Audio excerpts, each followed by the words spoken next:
Soy Carlos Villaseñor, director general de Interactividad Cultural y Desarrollo, una ONG reconocida por la UNESCO.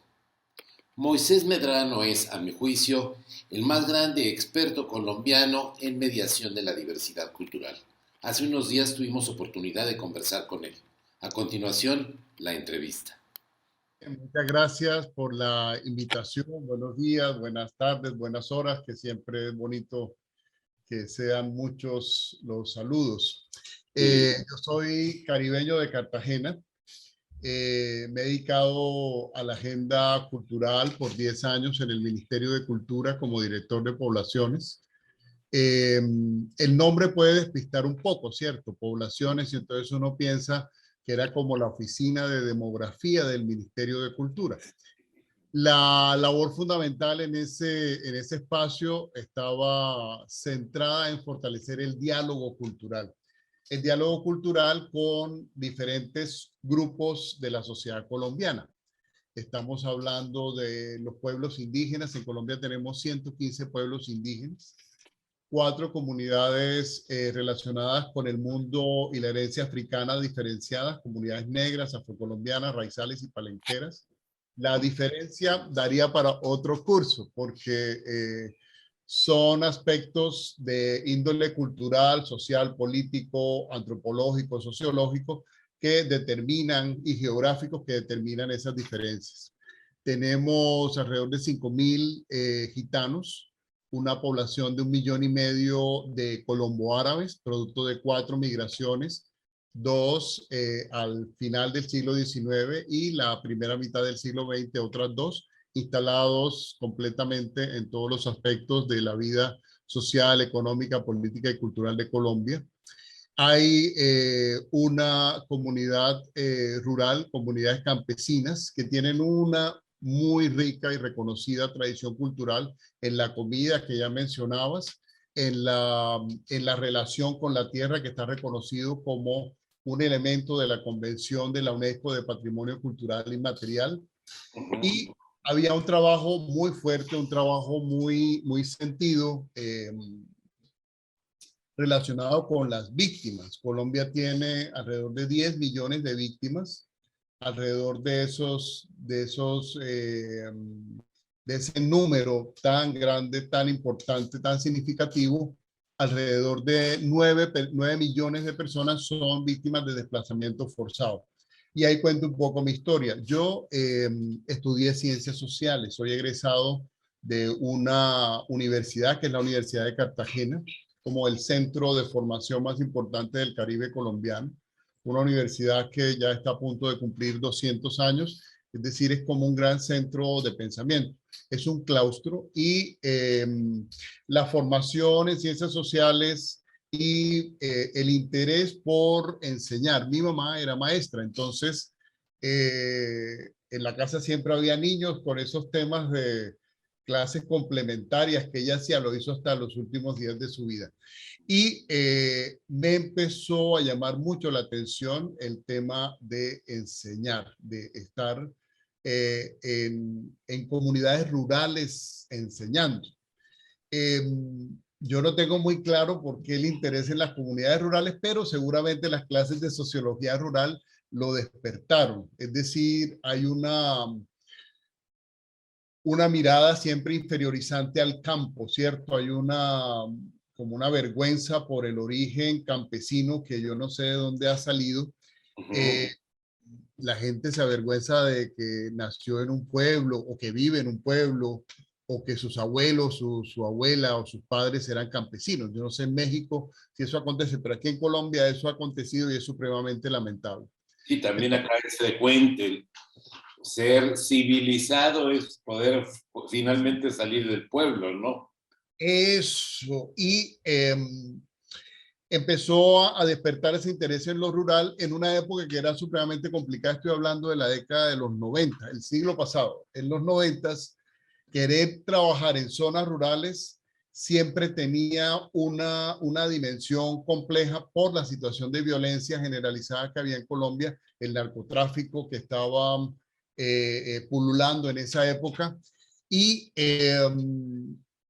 creo que el interés por trabajar con las comunidades surgió como en ese momento, ¿no? Como en un interés de conocer y de profundizar en un país que estaba cambiando. En la década de los 90 se transformó la Constitución de 1886. Teníamos una constitución compleja en el sentido que reconocía un solo idioma, una sola religión y una sola nación.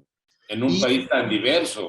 En un país tan diverso. Era supremamente complicado las expresiones de diversidad y la ciudadanía estaba determinada por esas tres características. Es decir, si eras de otra religión tenías problemas. Si pertenecías a un grupo étnico diferenciado por tu color de piel, por tu pertenencia, por tu proficiencia lingüística, etcétera, eso era razón de discriminación y estaba además legalizado. Es decir, si hablabas en tu lengua podías terminar en la cárcel. Entonces me dediqué a estudiar y a empezar a viajar. A propósito del proceso constituyente, el que transformó la Constitución del 91, empecé a conocer el país. Yo era líder estudiantil y representaba los intereses de la Facultad de Ciencias Sociales y Educación de la universidad y tenía que estar en contacto con estudiantes de todo el territorio. Empecé a viajar. Ese ejercicio no de viajes turísticos, sino de viajes con el sentido de la actividad pedagógica, tratando de explicar que íbamos a cambiar de constitución y eso tenía que hacer que también cambiáramos la forma de pensar. En ese caminar el país me acompañaron grandes maestros, profesores, profesoras, sociólogos, antropólogos, que estaban involucrados en ese proceso. Recuerdo con mucho cariño al maestro Orlando Fals Borda, a la profesora Lucero Zamudio. Ellos ya no están con nosotros, pero sembraron también ese interés de la preocupación por lo que ellos denominaron la Colombia profunda, es decir, los lugares que están distantes de las ciudades y en las ciudades, como si fuera un fractal, los lugares que no ocupan el centro, es decir, la periferia. Entonces, ese ejercicio me llevó a trabajar con comunidades indígenas. Las primeras experiencias laborales fueron en el norte de Colombia, en La Guajira, que es un territorio muy potente en términos culturales. La tradición y el sistema normativo Wayuu, que es el nombre del pueblo, es reconocido como patrimonio de la UNESCO. Y el sentido de ese reconocimiento es establecer la protección y la salvaguardia de una manifestación tremendamente importante que es la construcción de expresiones ancestrales de resolución de conflictos. Es decir, el pueblo Wayuu es un pueblo que dialoga, es un pueblo que resuelve sus conflictos de manera dialogante y ahí fue como mi gran inmersión en el mundo indígena. Luego ya fui a Bogotá a estudiar en la Facultad de Finanzas y Relaciones Internacionales de una universidad diferente a la universidad en la que había estudiado primero, la Universidad Externado de Colombia. La Universidad Externado se creó hace 140 años ya como un ejercicio de contracultura a los internados. Es una universidad que no tiene puertas, puedes transitar por allí, nadie nunca te va a decir, ¿qué lleva en la maleta? Venga acá. No, centro de pensamiento abierto. Eso me gustó. Y la decisión de irme a estudiar a Bogotá, después de toda esta experiencia de inmersión en el mundo Wayuu, estaba pensada precisamente en seguir viajando y conociendo el mundo. La diversidad. La decisión de estudiar cooperación internacional, de meterme en este mundo de las relaciones internacionales y las finanzas y los proyectos y la gestión, estaba también relacionada con esa cosa subjetiva y esa motivación, ese emocional que me produce viajar, moverme por el mundo, ¿cierto? Ese trabajo, esa formación en cooperación internacional me permitió vincularme a organismos de cooperación. Estuve trabajando en los Balcanes con mujeres víctimas de violencia sexual. Luego volví a Colombia a trabajar con colombianos solicitantes de protección. Seguimos con el continuum de la violencia, ¿cierto? Que es un tema que tuvo un desenlace interesante en 2016 con la firma del acuerdo de paz. Estaba en el Ministerio de Cultura y tuvimos la oportunidad de dirigir la traducción de los acuerdos de paz a todas las lenguas nativas y criollas de Colombia. Entonces, la experiencia de vida, interesado en las comunidades, pensando en la dimensión, en esas otras dimensiones que no tienen lugar en la sociedad, ¿cierto? La diversidad, las lenguas, la memoria y los derechos culturales, que fue el gran campo en el que me moví en el Ministerio de Cultura por 10 años. Perfecto. Ahora, retomo algo que mencionabas, que me parece importante destacar, porque son de los temas transversales que vamos a estar hablando en todos los cursos prácticamente, que es esto de el patrimonio cultural inmaterial vinculado con el desarrollo y ahora con el desarrollo sostenible de la Agenda 2030. Y mencionabas el ejemplo de los wayuu y esta forma alterna, esta forma diversa, esta forma distinta de resolución pacífica de las controversias, que finalmente hoy sirve como ha servido durante cientos de años, precisamente para resolver controversias entre la diversidad. Este ejemplo nos muestra claramente cómo la recuperación de la memoria histórica está vigente, puede ser útil en nuestros tiempos. Y me imagino que mucho te habrá enseñado esa experiencia, tú que te has movido. Bueno, lo mencionabas ahorita, en el 2016 se firman los acuerdos de paz. Yo tuve el privilegio, el gusto, la emoción de estar en Medellín cuando se firmaron estos acuerdos, pero también la realidad es que eso abrió para los colombianos una parte del territorio del país que había permanecido oculta, inaccesible para la Sí, gran mayoría de la población, ¿no? silenciada, había un silenciamiento sobre ciertas zonas del país, las zonas en las que yo trabajaba. Sí, precisamente. Y eso en México, por ejemplo, yo creo que vas a tener muchas preguntas al respecto de cómo moverse como promotor cultural en terrenos donde hay tanta violencia, donde hay tantos intereses económicos. Bueno, casi podríamos hacer también, como dices tú, un curso, un programa sobre eso, porque cómo enfrentar esas diversidades tan confrontadas, valga la redundancia. Y segundo, pues también la experiencia personal del miedo, la incertidumbre y la inseguridad, ¿no? Que lamentablemente muchos promotores culturales de América Latina también viven en lo cotidiano. Pero, insisto, si nos vamos por ahí, nos vamos a estar aquí horas y el caso es que en esta ocasión hablemos de tu curso que has titulado ¿De dónde vengo? Diseño e implementación de la acción cultural sin daño a lo local. Un Sí. poco me gustaría que nos explicaras, que les explicaras a nuestros oyentes cuál es el sentido de ese curso que impartirás vía online, iniciando el lunes 1 de agosto, que en total serán 10 horas, 2 horas diarias, de las 6 a las 8 de la tarde, horario de la Ciudad de México, vía online. Entonces, ¿cómo se desarrolla o por qué es necesario implementar una acción cultural sin daño a lo local, mi querido Moisés?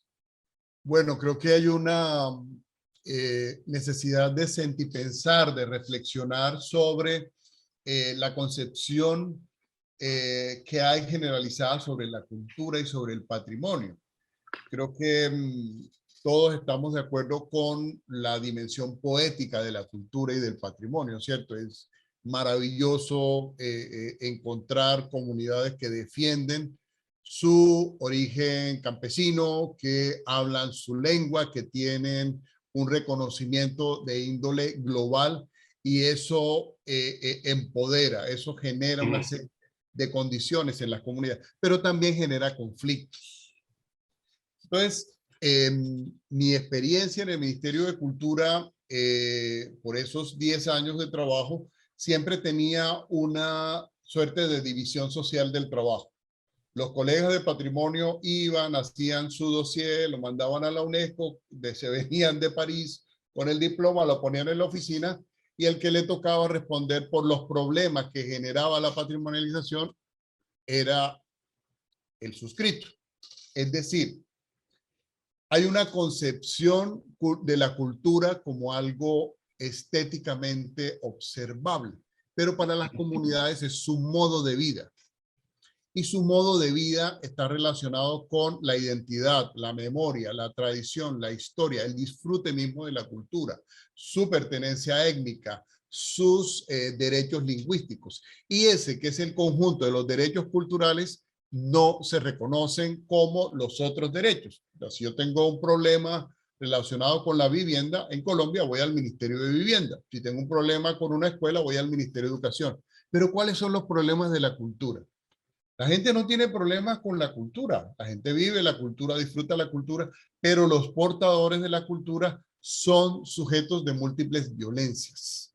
Los mismos gestores culturales, tú lo mencionabas, el tema de trabajar en zonas de conflicto pone a los gestores culturales en muchas disyuntivas alrededor de cómo avanzar su autocuidado, la autoprotección. ¿Cómo tengo yo más resiliencia por trabajar en zonas de conflicto, en zonas en las que cunde el narcotráfico? Entonces el curso va a mirar esos problemas, ¿cierto? Se va a concentrar en esos problemas. ¿Qué es lo que pasa cuando estoy en un entorno que tiene una serie de complejidades y yo soy una complejidad adicional, porque soy el externo?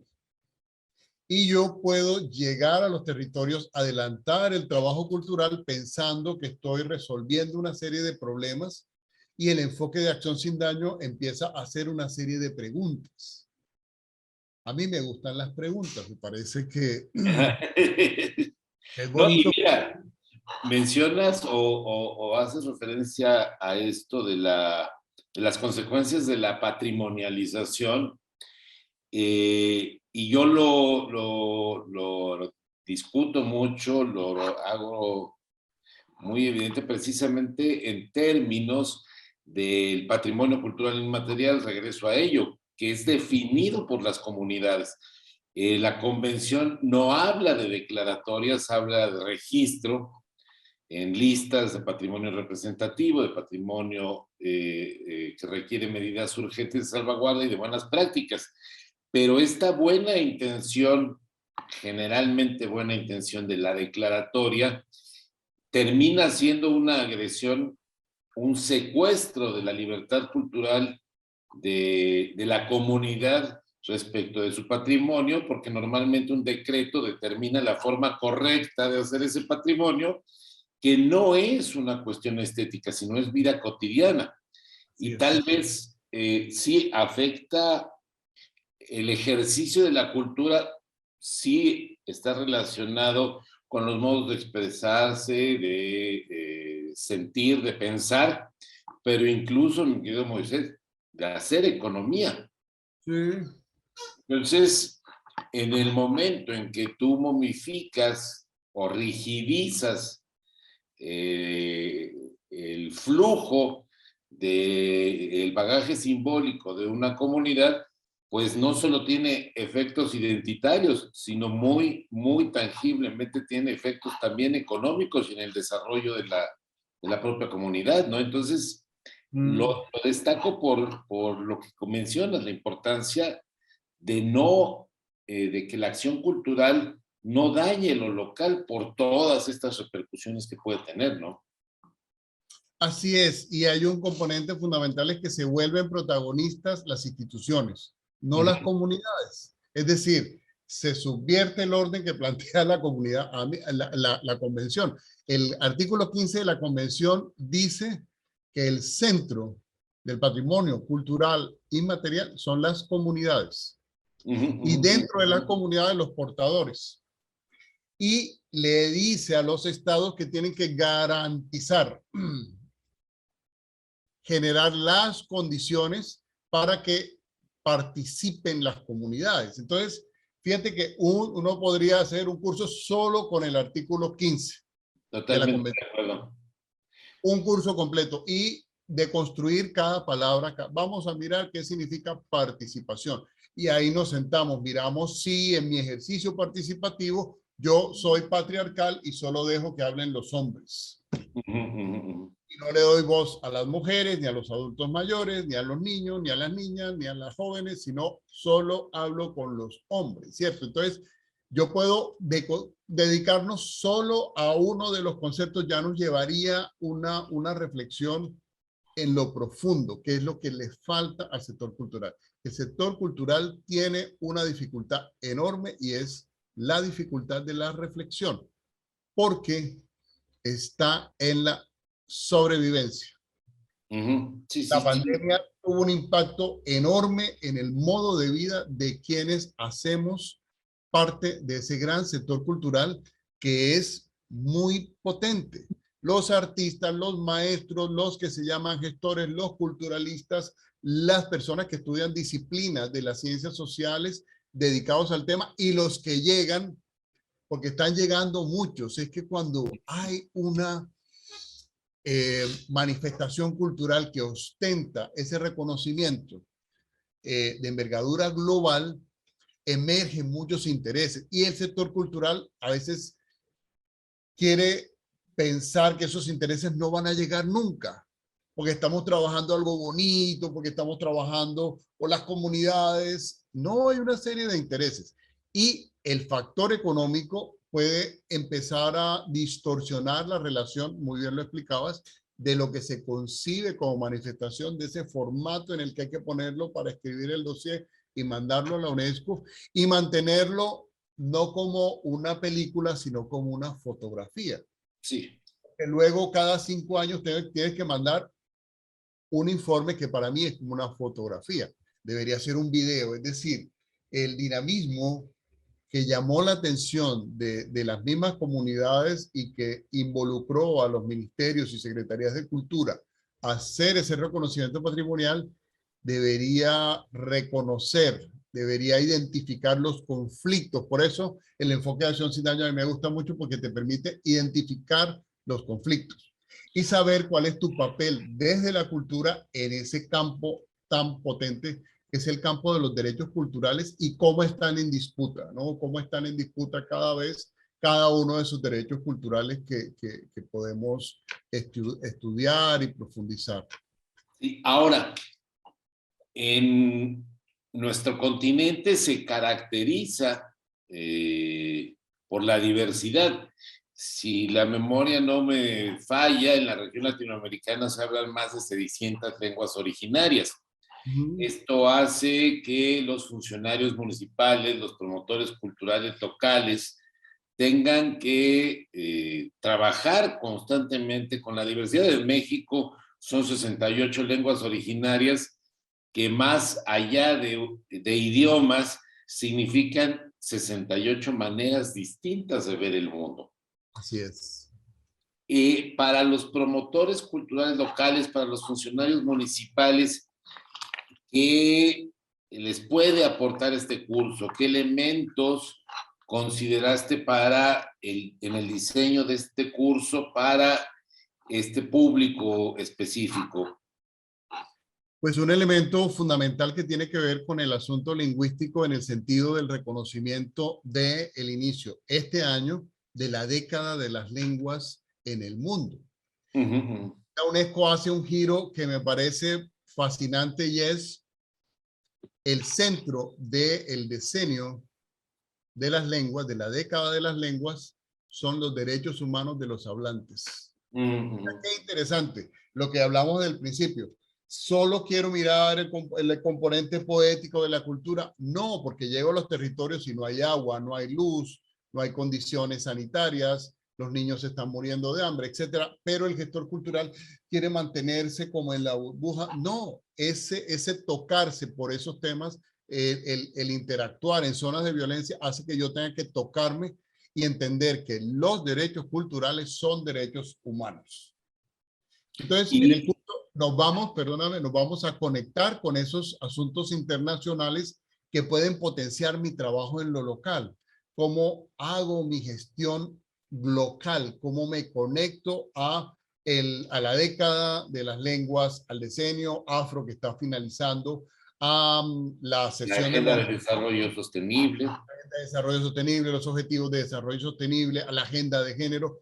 ¿Cómo me conecto desde la cultura en el entendido que los derechos culturales son derechos humanos? Te agradezco muchísimo que hayas accedido a conversar este rato con nosotros desde Cartagena y pues esperamos verte el 1 de agosto. Perfecto. Invitados a participar en este curso, a que discutamos. A mí la palabra discutir me gusta. A veces la acepción de discusión tiene como un componente negativo de alzar la voz. No, no, no, no, no. Es poner en cuestión las ideas, es que las ideas puedan ir y venir y que eso nos haga crecer, que nos haga sonreír, que nos haga fruncir el ceño, que nos haga eh, pensar en las posibilidades que tenemos desde el campo de la cultura para generar un servicio a las comunidades. Creo que esa es una posibilidad enorme y de verdad mil gracias por la invitación a compartir estos espacios de pensamiento